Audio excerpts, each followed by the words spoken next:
És una moció que presenta bàsicament dos eixos molt concrets. Per una banda, recuperar els espais buits, els solars buits urbans de la nostra ciutat de Girona, que per la conjuntura actual, per les dificultats econòmiques actuals, fa que aquests siguin molt presents a la nostra ciutat, però al mateix temps també el de potenciar i implicar la ciutadania a través d'associacions veïnals i d'altres tipus per tal de fomentar la cohesió social, la solidaritat, la responsabilitat, l'ocupabilitat i fins i tot, per què no dir-ho, la subsistència. Un procés de reconversió, per tant, de solars que es troben a la nostra ciutat farà que aquests espais urbans puguin ser dignificats i millorar, per tant, la qualitat urbana de la nostra ciutat, però al mateix temps, com deia, també aquesta dimensió de cohesió social, d'implicació, de sentiment de pertinença, de tenir cura d'uns espais que alguns d'ells en aquests moments estan amb mala qualitat. Quines utilitats poden tenir aquests solars buits? Moltes utilitats. Per exemple, tot el tema dels horts urbans.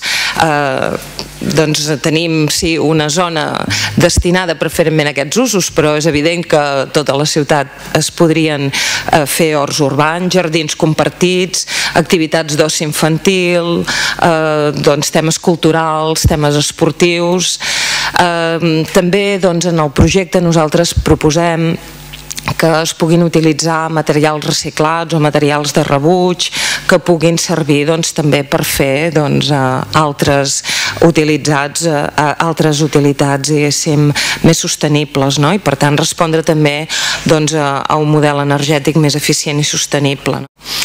També pensem en la incorporació d'arquitectes, d'artistes, de paisatgistes que puguin donar personalitat i puguin donar un sentit més d'optimitzar aquests usos.